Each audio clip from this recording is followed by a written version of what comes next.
Hello， 大家好，我是宇哥。今天呢，我们来讲远古水晶头骨。在南美洲不同的大陆上呢，都流传着水晶头骨的传说。那关于它的作用呢，人们也是众说纷纭。但是它的真实来历究竟是什么呢？一个探险家是怎么样与这个水晶头骨结下不解之缘的呢？也许呢，回到了玛雅文明的源头，就能够发现它真正的制造者藏在哪里。让我们进入今天的故事外星遗留的水晶头骨。以下的故事非常玄幻大家理性观看。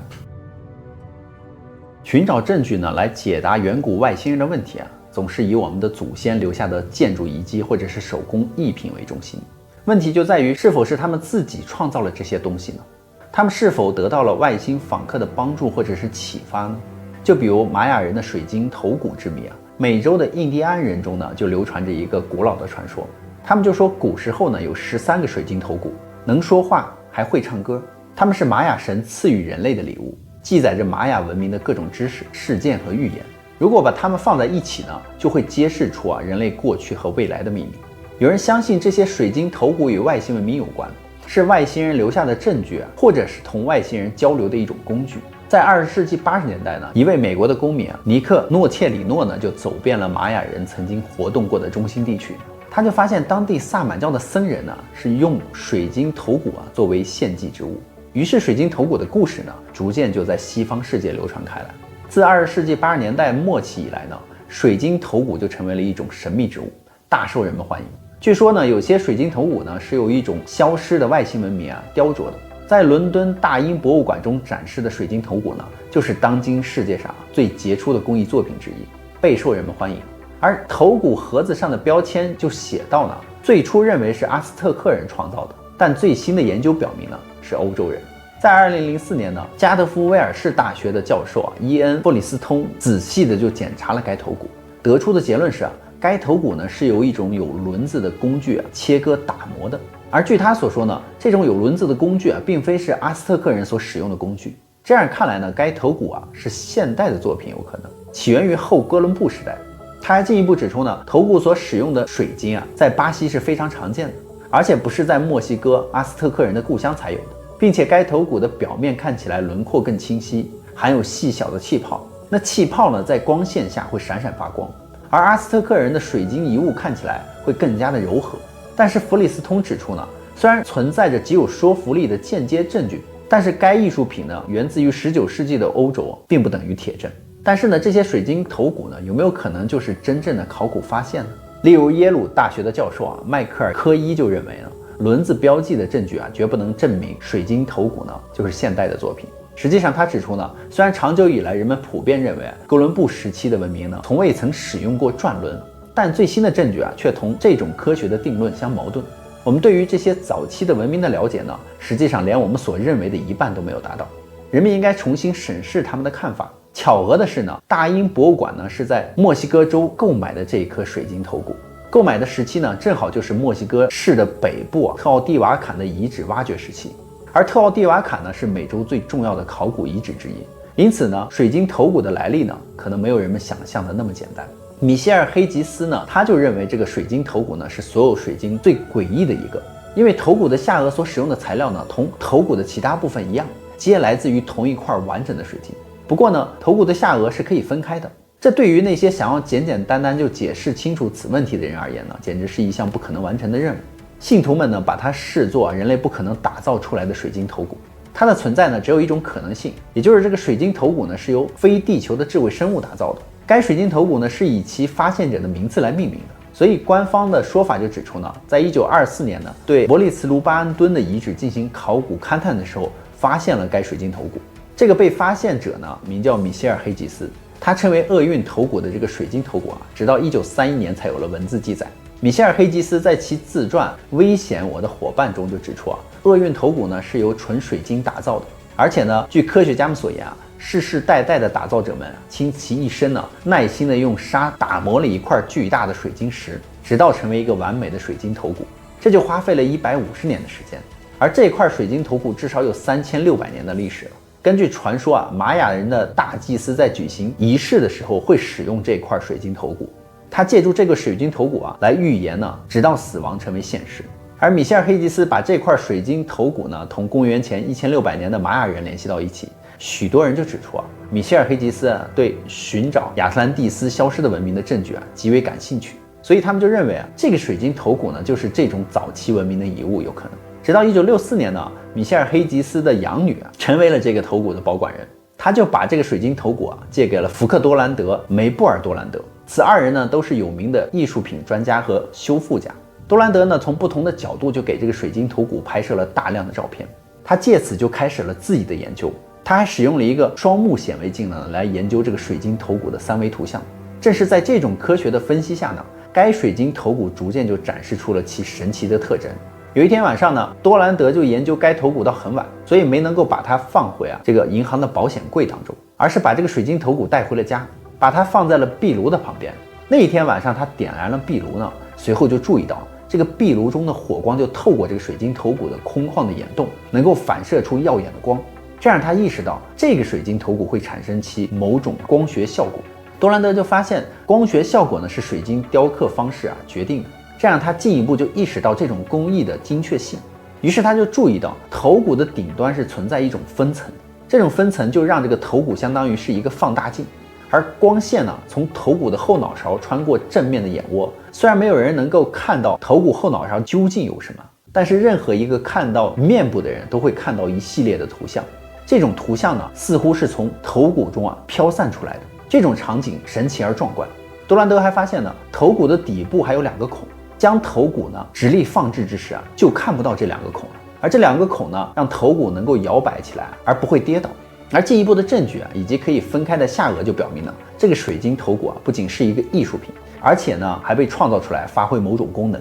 有可能是通过可分开的下颚说话，以及有可能是站在观察者的面前呈现出一些特殊的图像。在1970年的12月呢，多兰德就把这个水晶头骨就带去了加利福尼亚圣克拉拉市惠普公司的实验室。该实验室当时还是全球计算机和电子工程最先进的中心之一。他们的一个实验就表明这个水晶头骨呢是由一块石英石制作出来的，包括其中可分开的下颚骨。该实验室的技术专家就指出他们就借助当时的最先进的技术也不可能打造出一个一模一样的水晶头骨。他们说这个头骨呈现出3种不同的工艺。他就指出呢，制造该头骨的石英是非常坚硬的，达到了末世硬度的8的第9级。这也就意味着只有钻石才能够切割这种石英。虽然只是一块石英呢，但是由3到4个成长的阶段而组成，每个成长阶段呢皆有不同的轴心。切割这块石英是非常困难，因为切割者如果一不小心的话呢，一旦触及到一个新的轴心就可能粉碎整块水晶。因此呢，在制作这个水晶头骨期间呢，涉及了某种不为人知的技术，这是显而易见的这种不为人知的技术很快就被诠释为外星人的技术，或者是来自于比我们先进的较早的文明。那这种较早的文明很快就会同亚特兰蒂斯联系起来。这就是米歇尔·黑吉斯一直坚持的他就说这块水晶头骨呢是一种消失的先进文明的物证。不过呢，仍然存在一个至关重要的问题，那就是米歇尔·黑吉斯呢是如何得到这个水晶头骨的呢？黑吉斯在其自传中就写到呢，我有理由不说明我是如何获得这个水晶头骨的。但是呢，黑吉斯的养女安娜呢并未保守他的秘密。在1959年黑吉斯去世之后呢，安娜继承了这个头骨。他就指出正是他的父亲在伯利茨的卢巴安敦呢发现了这个水晶头骨，那时呢是他第17个生日。如果这是真的话，那问题就来了，他的父亲为何不愿意透露这个简单而发现的过程呢？作家西布利·莫雷尔在著作《米歇尔·黑吉斯的水晶头骨》中就强调了，在1913年末到1914年这段时间呢，黑吉斯极有可能就是在这期间在墨西哥发现了水晶头骨，而是非法代理这个国家的。这种说法呢，就解释了黑吉斯为何从未提及他是如何获得这个头骨，以及他的养女为何会把这个头骨的发现地点设定在了英属的洪都拉斯，因为这是一种比较谨慎的做法。而米歇尔·黑吉斯还写过一本小说叫《白老虎》，该小说呢在1931年出版，讲述的就是关于水晶头骨的故事。里面就说一位墨西哥的印第安人的领导者白老虎原来是一位不得志的英国人，后来移居到了墨西哥。在小说的开局呢，主角就说他遇到了白老虎，那个时候呢他就同墨西哥的总统商谈事宜，这位首领就把自己的日记呢留给了他，随后呢他就把日记中提到的某些地点改变了一下，然后作为小说出版了。该小说最有趣的部分是白老虎讲述了他是如何被选举成为印第安人的领导者的。他说，担任领导者呢，必须要举行一个继位仪式，在仪式上呢，向领导者展示其宝物。这是生活在一个座消失的金字塔城市中的阿兹特克人的失传宝物。就这样呢，他们的现任领导者白老虎就见到了该宝物，其中包括多个水晶头骨。他们呢是藏在一个地下的洞穴群中。继任的时候，他们一开始是走进了一个神庙，祭司呢很严肃的就带他走到了一堵大墙的面前，然后手呢以某种姿势放在一块石头上呢，然后这个石墙慢慢就卷了起来，呈现出了台阶。他们走了数不清的台阶呢，一直走到地下呢，而祭司再次用手按下阻碍他们前行的硬石，这块石头呢就好像是放在了油的链条上一般，轻而易举的就移开了，而且没有发出丝毫的声音。石头移开之后呢，在他们的面前就出现了一条长长的隧道，穿过长长的隧道呢，他们就踏上了另一个台阶，而祭司第3次又用手触碰了墙，又一块巨石移开了。借助微弱的灯光呢，白老虎就看到了自己置身于一间巨大的地下室之中，而在这间地下室中呢，是由一块原生的岩石打造而成的，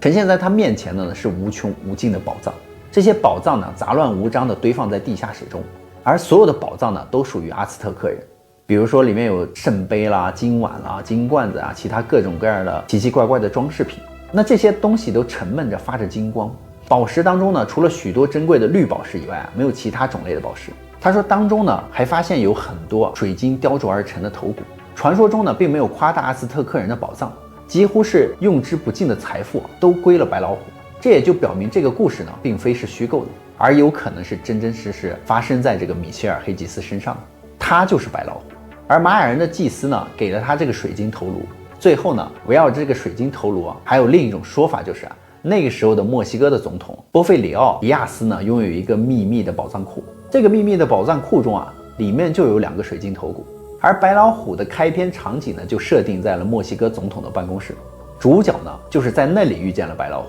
而后来呢，白老虎书中就提到他在洞穴中见到了水晶头骨，所以我们只能猜测呢，这种说法和事实也许是统一的呢。